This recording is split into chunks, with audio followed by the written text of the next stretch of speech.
Okay, guys, this video is going to be all about exams, all right? More specifically, this thing right here, okay?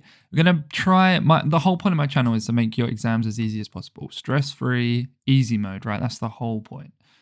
That's exactly what this video is going to be, okay? It's going to be a brain dump of everything that I would do if I had a time machine, went back in time, and I could slap myself in the face, wake myself up in terms of what I need to do. This is applicable to GCSE, A-levels, uni, and whatever. Any sort of exam, could be your driving test, theory, practical, whatever. You can apply it here, okay? But for the purposes of this, I've catered it more towards my audience of A-level science and maths, okay? So a little thing here I'm going to start with is I put this poll out the other day. So it's had about 511 responses about what you struggle with the most with your subjects, okay? This video is going to be completely unscripted, completely improvised, okay? Now, as you can see here, a bunch of you guys struggle with motivation. So I'm going to try and cover that as well. I find the content too difficult is about the lowest one at 10%. I don't know how to properly study, so that's what I'm going to look at as well. That's going to be a big theme of this, all right? Break it down step by step. And exams give me stress and anxiety. So this one is really common. And we're going to sort of tackle all of these things right here. Now, another thing to mention is I was sort of inspired to make this video from this channel right here, by Exam Tech. I found them the other day. Really good channel. She's pretty funny and she is a lot more specific on the actual topics, so like chemistry, biology, maths, when it comes on to how to prepare for these. So if you're interested in that, check the channel out. I'm sure you'll gain some useful knowledge, but this is going to be more overall, how do I tackle exams? How do I organize my studies to make this happen and get the grade that you want, right? So before I jump into this, right, I'm going to tackle this motivation and exams give me stress and anxiety. So we're going to move over here, right? Now, this is quite a deep topic, so it's going to be very surface level. There's some great people on YouTube that talk about mental health, which is sort of where I've booked exam stress and anxiety. I feel like that comes under mental health and like personal expectation of I need to get this grade, okay? So we're going to sort of break it down surface level and talk about a couple of things, right? Now, motivation. This was the highest one. If we look up here, motivation by far is the highest. And I don't blame you guys. It's really hard when you got a ton of work to do. You're like, I do not want to do this work. I procrastinate. You know, I was in your shoes. I did the exact same thing. So how do we do this? My recommendation to you for motivation is why. Like, sit down at your desk and just think, why the hell am I doing this? Like, normally, and I was in your shoes too, I just did sixth form A-levels because my mates were doing it and I needed to get into uni, right? So that's sort of the approach I took. But when I needed to like seriously have the motivation and buckle down, why am I doing this? Why am I studying? You're studying to get into university, right? So you can graduate. Why do you want to get into university and graduate? So you can get a job, okay? Why do you want to get a job? So you can get money, live life, do what you want, pay the bills, right? That's essentially the super simplified version of why I need to get good grades. And you can think of the alternative here, right? If you don't get good grades, you get into a career or a really bad uni that you don't want to go to, and you end up with less of this, right? Less of this good money right here, okay? Obviously, there's more to job and career fulfillment, etc. than money, but that's essentially the fundamental thing that we will have to get is money, okay? That's how society works. And just think to yourself, okay, if I get a really bad grade, I get a really bad uni or a really bad job, I work at Tesco, Aldi for the rest of my life or whatever, right? Obviously, that stuff is cool part-time when you're at uni, but with cost of living and crazy stuff that's going on right now, you want to avoid this at all costs. So let that try and be your motivation. Why am I doing this? To get this. Okay, essentially that's what you're going for right here. There's a lot of messed up stuff that feeds into this and a lot of expectation. Like, I need to get 3 A stars to get into medicine because that's where the money is. My parents are putting pressure on me. I'm not going to really touch on that in this video. That's more of like an existential thing. And it's a lot of pressure to put on young people when you're like 17, 18 years old. So that's the point there. Why? To get the money. Okay, that makes it pretty simple. Obviously, this is long-term thinking. Okay, very long-term thinking. You know, 5 years, 10 years down the line. And that's where we sort of come into mental health a little bit. I'll touch on self-confidence after. Okay, so mental health. right? You've got 3 pictures here, and that is how a lot of people are feeling exam season, all right? You've left things last minute, you're freaking out, you don't know what's going on, and the overwhelm, the anxiety, the fear, the stress creeps up on you, and it's sort of like, this is how you're feeling. You're just exploding with fire around you, and everything feels really bad, okay? Now, this can happen even if you put in the proper preparation. So you spent months revising, and you can still feel like this depending on your mental health. Or you may have just left everything last minute, barely studied, don't know what to do, barely opened a textbook, and you're in this position here, okay? Now, as I said, mental health is a very complex topic, and it's getting more awareness these days, which is great. But there's so many things that feed into it. So you got sleep over here. Sleep is going to drastically affect your mental health. If you're getting really bad sleep, you're going to just be terrible in every capacity. Learning, anything, right? It's going to be really bad. So sleep is super important there. Side point to sleep is caffeine. All right, caffeine's great. Coffee, energy drinks, whatever. It helps you get through the day. Helps you buzz up and get in the zone and focus. But if you have too much, particularly late at night, it will mess up your sleep. I feel like this is like basic knowledge, but please don't have caffeine too late, because it will mess up your sleep, which will mess up this entire pathway of getting good grades. All right, it's pretty simple there. Next up is basic stuff for mental health: movement, rest, meditation. Okay, these 3 right here are super important. You don't want to be sitting at your desk 12 hours a day. Even though in your head you're like, yeah, to get good grades, I need to sit at my desk and study. To that's true, but to an extent, you need to take breaks. You need to have like mental rejuvenation. Otherwise, you will fry your nervous system, and this will be your reality. Okay, next up is dopamine. So this is directly linked to motivation. Okay, directly linked to motivation. If you don't know too much about dopamine, it's essentially the neuromodulator in your body that signals your motivation drive. Okay, everything that you want to do comes down to dopamine. Do I want to exercise today? Do I want to reach out to a friend and message them today? All of this stuff comes down to dopamine. Okay, do I want to study today? Anything comes down to dopamine. All right, so let's draw this quickly. Real simple explanation. You have a baseline level of dopamine throughout the day, the night, the weeks, etc. If you do these things right here, I'm not going to name any of them, but they fry your dopamine system. And what happens essentially is your baseline, let's say, is like this, and your baseline is a 1. If you do this repeatedly, you get something that's called instant gratification, and you're going to drop your dopamine baseline down, okay? Which means your motivation is down as well. So obviously you can do these things in moderation and stuff like that, but I'm not going to go down this road in this video, but please bear in mind, if your motivation is at rock bottom, assess your instant gratification habits and sort of assess that and think, am I doing these things too often? In which case, your motivation is going to drop like crazy. Okay, that is a fact, scientific fact. All right. So if you want to learn more about this, just look it up online. Andrew Huberman, dopamine detox. There's a bunch of stuff that you can do and think about. But have awareness of this, because it is really important and it plays a direct role in your motivation. All right. So we covered mental health, motivation, dopamine. Now, when it comes on to exam stress and anxiety specifically, there's a bunch of reasons why this might be. You just might be an anxious person. You might have underlying anxiety to begin with, right? Which is pretty common these days.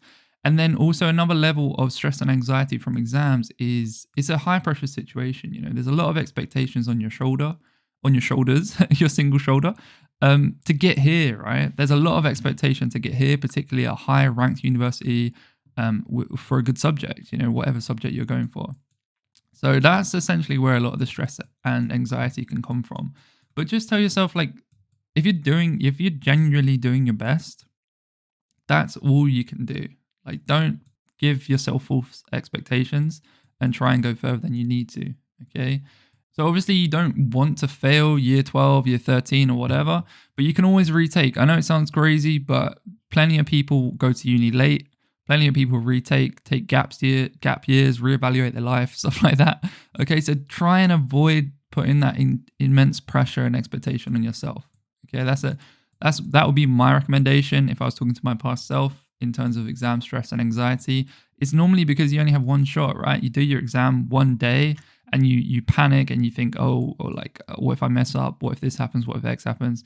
And that sort of looking into the future is going to initiate anxiety, yeah? So it's really difficult, but I'm not an expert on this. So maybe, talk to your friends, talk to your parents, look up some YouTube videos on anxiety and stress reduction, and hopefully that helps you out. Another thing to do with motivation is self-confidence. So if you're in the position where you're like, oh, I'm at an E or I'm at a C or whatever, I am not good enough. You know, a lot of times you can link your grade to like your abilities, right? So if you're like, I'm at a B, I need an A to get into uni, I'm not really good, you know, I have low self-confidence. That in itself can give you stress and anxiety with the exam because you think you're going to underperform where you need to be. All right. So a good way around this is to track your progress. Okay. You want to be, we'll get into this a little bit more, but you want to track your progress. You want to see how well you're doing as time goes on. The more past papers you do, etc., you will see that you're gradually improving. Then it'll make you realize like, I can get there, I can do this. And you track your progress, you boost your confidence, and that will in turn boost your motivation. It should reduce your stress and anxiety because you have that self-confidence.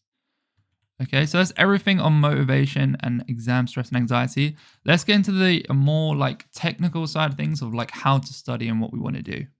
Okay, and I'm going to try and break this down step by step as if I was talking to myself in the past and laying out like a roadmap. Okay, so first thing here, as I said, this is specifically, it can be for any topic, any subject, any level of GCSE, A-level, uni, whatever. But this is specifically to A-level maths and science. That's the examples I'm going to use, okay? So I preach this in all my videos, but sometimes I still get people messaging me, DMing me questions like, what do I do? And it's super basic stuff, so I thought I'd just make a video about it. Now, you need to know what you need to learn. Like, what do I need to learn? And that is the whole point of exams, is just to test your knowledge, test your abilities, okay? So that's step one. What do I have to learn, okay? All you need to do here is go to your specification. So go on Google, type in your exam board. So AQA, OCR, Edexcel, right? Whatever exam board you have, followed by your subject, followed by specification. It's literally that simple. You'll download one of these PDFs and you'll look through what content you need to know. What topics come up, which content you need to know under that topic. Okay, it literally cannot test you on anything beyond this. Okay. They will link things together, they'll do synoptics, they'll do all sorts of stuff, but they cannot test you on anything that is not within the specification. Okay? A next good thing to know is what is on each paper. So you normally have more than one paper, right? In these exam boards, you're going to have 3 most of the time. Okay? You're going to have 3 exams, and the topic content is going to be split amongst these 3 exams. Okay? So that's pretty simple there. You're going to... By having this knowledge, it itself is going to give you that sort of self-confidence because you're more aware than your other students in your class, right? So we know what we need to learn. We know what can come up on each paper. Next thing is to look at past papers, mark schemes, and examiners' reports. So you would do the exact same thing as you did when you were looking for the specifications, right? You would go to Google, you type your exam board, you type the subject, and you would type past paper or mark scheme or examiner's report. Normally you can find them all in one place. And you really want to utilize these, okay? This is going to tell you what you have to learn, okay? These 3 together. The reason being I added these here is because you can look at the content, you can look at what comes up on each paper, but unless you've actually looked at the past paper mark scheme and examiner's report, there's going to be things that you 100% miss. So you need to use that to go back to here, okay? It's sort of like a cycle. All right, so that would be the most fundamental basic step that I would do to get started for anyone that wants to improve their grade and just make this happen. All right, let's look up what we do now. So learning the content is the next step. Okay, it may seem self-explanatory, but it can be a bit more nuanced, right? First thing I'm going to say is outdated study techniques, which, you know, I used at GCSE because I was like absolutely clueless. Rereading notes or revision guides, like CGP revision guides, or highlighting your notes, absolute waste of time. Chuck it straight in the bin. Okay, we want to get rid of this. We don't want to do this. Okay, just ignore this completely. Let's go back to here and pretend that never happened. All right. So there's a variety of ways to learn the content. Okay, school would be obviously number 1. You got to go to school every day. You got to sit in class and listen to your teachers. Now, this one is very like, sometimes you go to a good school with good teachers. Sometimes you go to a bad school with bad teachers. So it's kind of out of your control, really. So I would say this is the fundamental one, but from there, you really need to be taking your studying into your own hands. Okay, and especially when you get to uni and stuff, independent learning is fundamental to getting a good grade at uni, right? Regardless of if you go to a good uni or not, like they won't hold your hand. So you need to get good at independent learning. How do we do that? Okay, there's a variety of things we can do here. YouTube is an insane resource, okay? Obviously, you're watching this video on YouTube right now, so you can check this out. This is a few other examples of physics, maths, and biology channels with great content. I'm sure there's so many more. I've just picked a few examples. Now, the beauty of YouTube is you can use it to learn the content for free, and you can also look at past paper question walkthroughs for free. So you've sort of got it all in one there. And then obviously you can look at stuff about mental health, motivation, and stuff on the side that's not related to your actual exam. So use YouTube. That would be my recommendation. Obviously you're here, so you're sort of like doing the right thing to begin with. Online notes are a great free resource as well. You've obviously got this one is an example for chemistry, Chem Revise, insane resource. If you're doing chemistry and you don't know what this is, go to Google and type in Chem Revise. I use this in my A-levels, and it's honestly the foundation of everything I learned was from this website. So check that out. There's going to be great ones for maths and biology and physics, etc. Psychology, whatever you do. Maths, obviously, you don't need notes so much, but it's helpful to find online notes when YouTube doesn't have an extensive list of physical notes that you need to look through. Then obviously you got your basic textbook, which normally comes in line with your school. I personally never use the textbook. I find it really long-winded and outdated. I prefer notes and YouTube. That was my go-to. But some people I spoke to that got A's, A stars, they absolutely love their textbooks. So it's all personal preference, really. But I would stick with these two if I was you. Tutors, this one is kind of nuanced. Like if you have the money for a tutor, it can be helpful. But I find that it's more like, again, it's more like hand-holding where it can be helpful at the beginning. But if you need to learn the fundamentals of how to study independently, and this should remove tutors from the equation. You might need like a study tutor in terms of like they assess your work and say where you're falling short. That can be helpful because sometimes you're not aware of where you're struggling. But normally you should be able to get this from your teacher. But again, if your teacher's bad, go to this. Okay, you want to avoid this in the long term, ideally, because if you don't learn how to study at A-level, once you get to uni, you're going to struggle. And uni level tutors are expensive. So I've been a tutor, and yeah, the pricing gets pretty high. So I'd say avoid this one unless you need it as like a boost. It can be very helpful as a boost, especially if there's specific content that you're not understanding. But try and be an independent learner and learn those skills. Okay, cool. So that's content learning. Now, once you've sort of learned the fundamentals of the content, there's two routes that we want to take. Okay, well, three really. We'll look at understanding afterwards. Is active recall and application of knowledge. Okay, we're going to look at these one by one, and then we'll look at understanding as well. Now, active recall is like an overused phrase, but essentially just means using your brain to recall information. That's all it is. You're not passively doing this garbage. You're actively thinking and retrieving information from your brain. Okay. Now, there's two main methods that I would recommend. Anki is so like a digital flashcard, okay? You got the fancy term spaced repetition, okay? And Anki does this for you. It's got a built-in algorithm that just essentially gives a time to refresh the card coming up again in your deck. Quizlet, I don't use Quizlet, but if you do, that's fine. But highly recommend Anki, okay, for making flashcards. Now you can download decks, like if you Google AQA A-level biology Anki deck, you can find them out there, or you can purchase them on like Etsy and other marketplaces. I actually advise against this personally. I think the process of making the flashcard itself is some of the best part of the revision, because you have to develop also like learning how to make flashcards is fundamental. Okay, YouTube a video, go on YouTube and look up a video of like how to make good flashcards, how to make good Anki flashcards specifically, right? Because you can make flashcards that actually just hinder you. And the way that you phrase the question can be super open-ended and difficult for you to recall. You want to make it as hyper-specific as possible. You don't want to make the questions too long where like the answer, the question on the back is like super long, like 20 bullet points or something. You want to make it short and concise. If you've got like a long section of text that you need to remember, you want to break it down into separate questions. Like what happens in this stage of this? What happens in this stage of this? What happens in this stage of this, etc. Rather than just what happens in this. Okay, it's going to help you sort of break down the memorizing into bite-sized chunks. Again, this isn't a flashcard video, but please, there is technique to making good flashcards, okay, and doing them effectively. But essentially, you want to use these for basic active recall in terms of like definitions, color changes, basic stuff in chem and biology, right? I wouldn't really use it for maths and like any sort of calculation-based stuff for physics and maths and chemistry. I would essentially like try and avoid Anki unless it's really complex formulae that you need to remember. Stuff like that. Okay, that's where I would use flashcards. In terms of calculation questions, there will be more on the application of knowledge and past paper questions, which we'll look at in a second.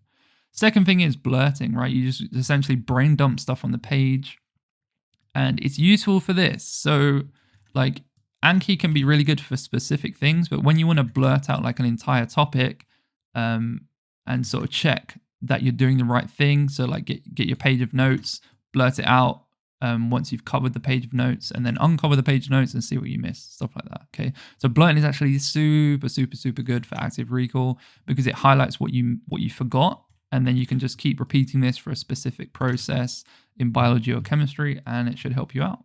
Okay. So let's move on to application of knowledge, and then I'll break this down after. So application of knowledge is super important to all four topics, right? As well as psychology or whatever. This active recall is going to be more relevant to chemistry and biology, and then elements of physics, and then not so much with maths. I wouldn't really use this too much with maths. I would focus maths entirely on this personally. Is obviously past papers. Now this one is everyone says, do your past papers. So it's really important, okay? Really important to do your past papers. Everyone knows that, but not everyone knows how to do past papers properly. Okay. Now, outside of past papers, we have textbook questions, which are good. I didn't do these at all because I felt like the textbook questions aren't going to highlight the specific keywords that the exam board mark schemes want to see. So I essentially tried to avoid these, but they are good if you just want some extra practice. I know people that did these, but I'm going to focus more on past papers because I think they're more relevant. Okay. Now from past papers, you can break it down into two areas. You got your full papers, so like 2018 paper 1, for example, and then you've got questions by topic. Now questions by topic, I would utilize things like physics and maths tutor. This is just like an example website.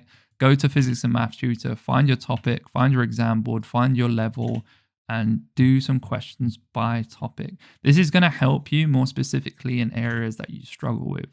So you'd highlight areas that you struggle and do questions on those topics specifically. Entire past papers, I personally left towards my exam. So like now is exam season right now. This is when I would be doing past papers because there's multiple things that go into papers like time management and all sorts of things like that. And that is when I would utilize the full papers. But beforehand, I would have done questions by topic. Obviously, you did mocks and stuff, right? So you would have utilized full papers at that time, but try and avoid doing full papers all the time. That's my opinion, okay? All right, cool. So we've covered the beginning of active recall, application of knowledge. Now we've got understanding. So understanding can sort of fall into place with both of these two things right here, but it's not always straight away, okay? But a brilliant way to bolster and improve your understanding is to teach others, like teach your mates at school if they're struggling with a difficult concept, as well as self-explanation, okay? So that would involve things like, why does this thing happen? And how does it happen? And like when you're doing your blurting, when you're doing stuff over here, you would think, and when you're making your flashcards specifically, this is really important, is you're designing the question and you have to think, wait, why does that happen? And how does it happen? This sort of thinking is going to reinforce the content and understanding in your brain so well, guys. So teaching other people and self-explanation is a super useful thing, okay? Even if you're in your room alone, speaking out loud, I know you might sound like a weirdo, but it's going to help you a lot, okay? That is my perspective right there. So let's move on to the next layer. So with active recall, you have topic stacking and synoptic concept mapping. So topic stacking is a concept that I haven't seen this before, but I've essentially just made it up in terms of when you're doing your revision, you want to stack topics that feed into one another very well, okay? So for example, in Chem, right, you would have amount of substance, right? all the quantitative calculations that feed into this are going to go very well. Like if you master this, it's going to go very well into acids and bases. Okay, just because there's so much acids and bases maths that feeds off of this. Okay, and then from there, you can also stack in some thermodynamics. I can't, this is so hard to write with a mouse. Okay, there we go. That's all I'm getting. Okay, thermodynamics. So there's a bunch of topics that will feed into one another, and you essentially just want to stack them on top of each other. Because even though they have different underlying content and concepts, the abilities and the fundamentals that you use are used throughout. Okay, I maybe butchered that explanation, but hopefully that makes sense. Yeah, topic stacking is quite advanced, but it is a really good one because it can save you time and make things more efficient. Next one is synoptic concept mapping. So this is like similar to mind maps, right? But it's more so when you're trying to link different topics together. So this topic stacking would be more for like revision and practice and active recall. And then you would feed that into this synoptic concept mapping. So a lot of things with A-level now is synoptic, right? You have multiple topics and they feed together and you need to be able to link them, okay? And you would do that from like mind map concept mapping. So a really, really easy example is like, let's say Chem. I know I'm overusing the example of Chem, but let's say you're doing organic synthesis and you have to link everything together. You know, have that crazy mind map with all the reagents and stuff. You have to link it all together. That is an example of like synoptic concept mapping. Is you're linking alkanes, you're linking halogenetic alkanes, alkenes, all the different organic functional groups together, and you're making a synoptic map from it. Now, you want to use this when it comes onto other topics too, not so much maths, obviously, but when it comes onto things like in biology, where you have to link different concepts together, different sections of genetics, different sections of whatever it may be together, this concept mapping is super, super, super good. And it will shoot your grade up like crazy because you're going to be able to think, you know? You're not just memorizing things and being a robot. You're actually going to be able to problem solve different questions and properly think and connect the dots between different topics, sorry. Okay, so this one is super useful. And this synoptic concept mapping, this feeds into essays, right? So, or level of response. LOR is just level of response. So you now have those like 6-mark questions that you need to answer. The level of response I put in brackets because it's not so relevant. Like the level of response will normally be related to a specific topic, but for essays, you really want to do this because it's going to help you so much when you actually need to write your essay. You've done all of this work already, and you can just feed that into your essay. For example, in biology. Okay.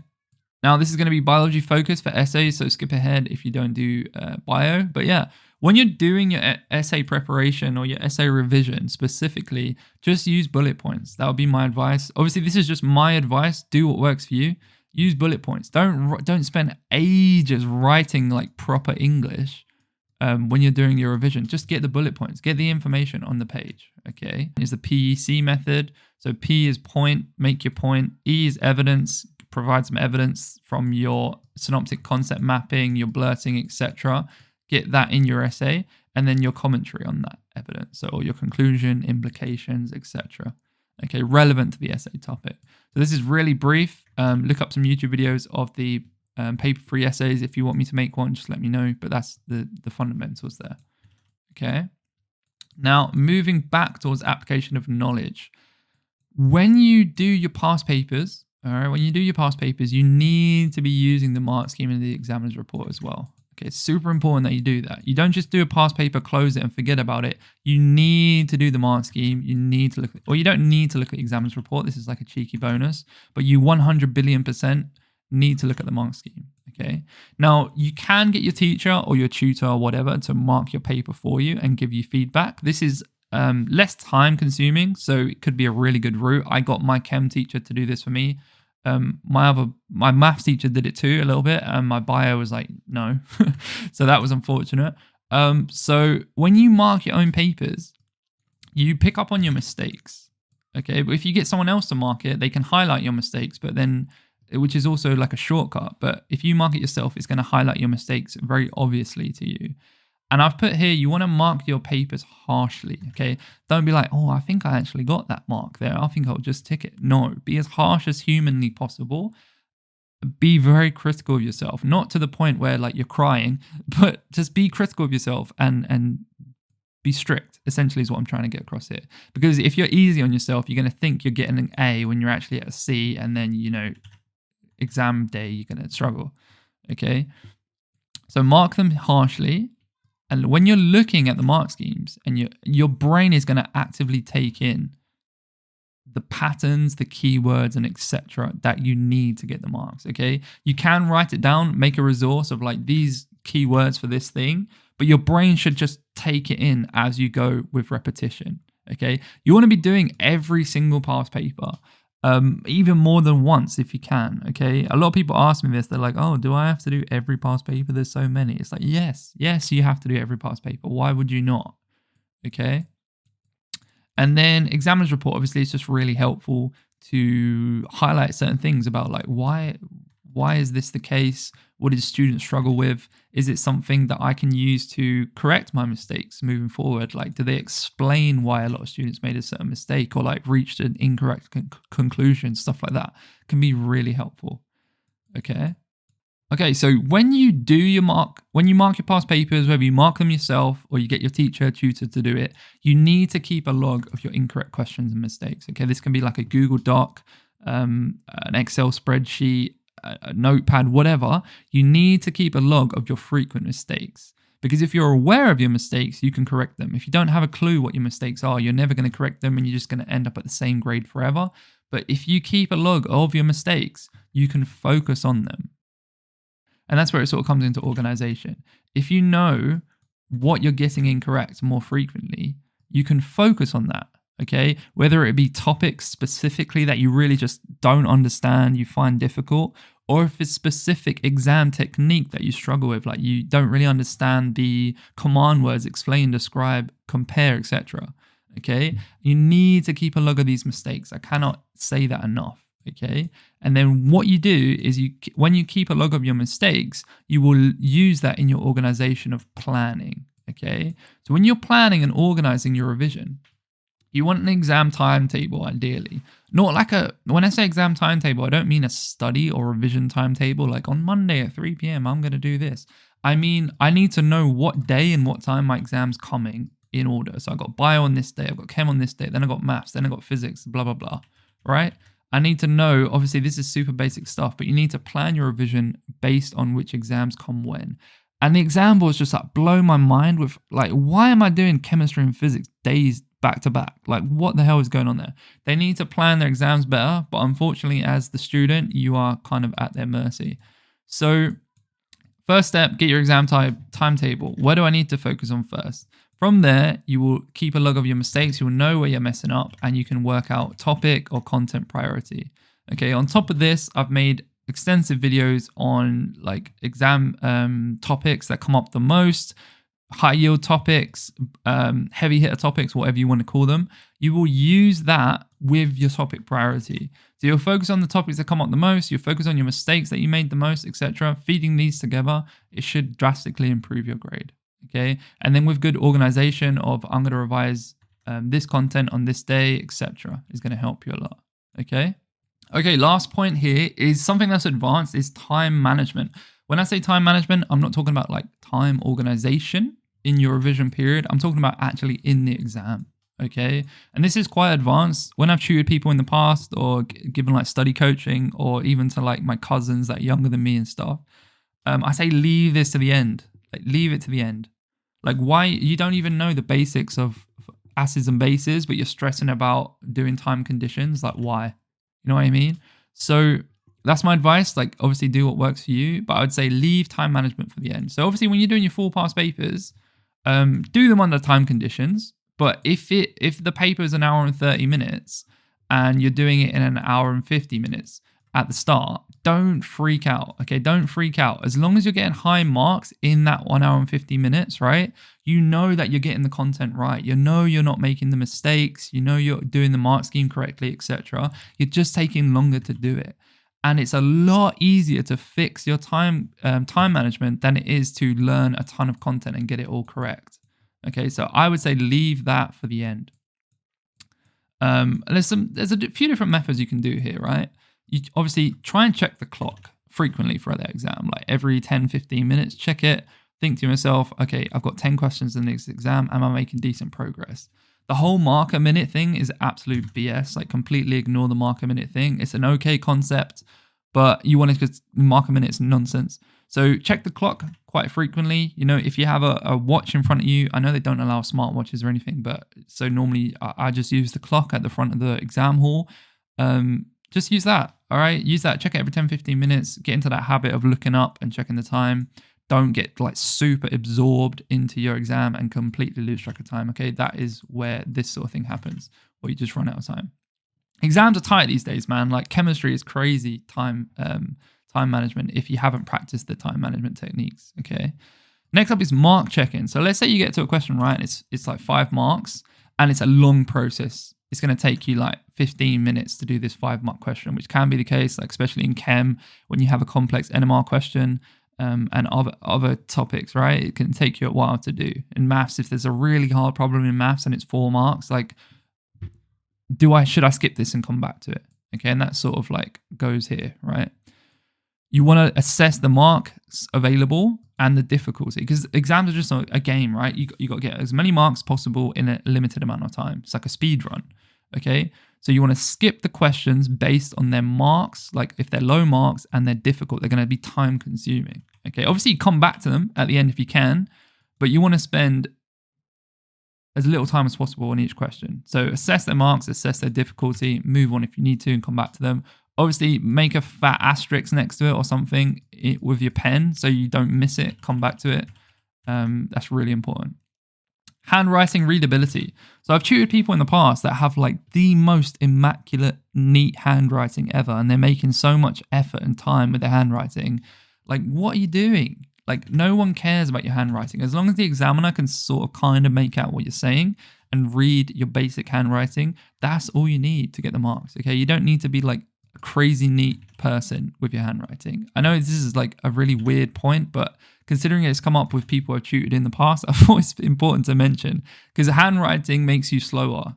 Like, if you want good handwriting, it's going to make your answers a lot slower, okay? From there, bullet points, okay? Let's say it's a 3-mark question in physics or chemistry or biology or whatever. You don't have to write an essay. Like, you don't have to be super precise and thought out and do a whole plan or anything. Just bullet point it out. Point 1 for the first mark, point 2 for the second mark, point 3 for the third mark. Done. Move on to the next question. Okay, it's literally that simple. You can use bullet points. It's accepted, completely fine. If you're like doing 1 word per bullet point, obviously like you're not answering the question appropriately, but you can use bullet points, all good. Next up is multiple choice questions. So a variety of exam boards have different multiple choice formats in terms of it's in paper 1 for this exam board. I know OCR Chem has like MCQs in paper 1, stuff like that. MCQs is his sort of own little game within the exams. And obviously, like, all MCQs are 1 mark, right?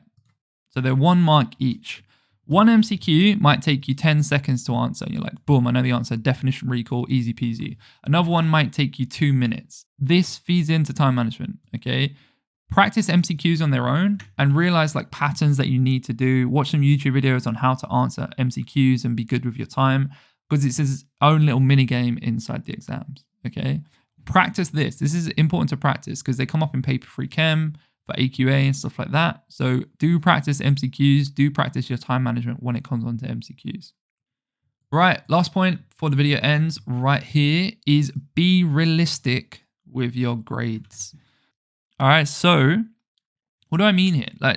So when I did a poll to my subscribers or viewers, whatever, a while ago, this was last year actually, I said, what is your goal grade? And like 80% of people chose A star. And obviously it's great to aim for an A star, but like, be realistic. Do you need an A star? Do you need 3 A stars? Obviously it sounds cool and you're like, yeah, I'm going for 3 A stars. But the time that it takes to go from like a C to an A is probably less time than it takes to go from an A to an A star. You know what I mean? Like, you have to think about, you've got 3 subjects, sometimes 4. You need to be critical and think, okay, maybe I actually only should be aiming for an A and I'll do the associated revision required to get an A. Like, you don't want to be at your desk 24/7 freaking out about 4 subjects or 3 subjects and getting 3 A stars. This is achievable if you started with that goal at the beginning of year 12. But if you woke up one morning, you got 3 weeks to your exam, and you're like, you know what? I'm at a D. I want an A star. Like, be realistic with your grades. It's really important because, again, if you're not realistic with your grades, you're going to spend so much time stressing and worrying about hitting this magical A star. And what it's going to do is going to tank your revision. It's going to tank your mental health because your self-confidence is going to be low, right? You're going to be doing your past papers. And you're like, oh, I'm getting C's when I need an A star. You've put this expectation on yourself. So it's going to tank everything else. So please try and be realistic.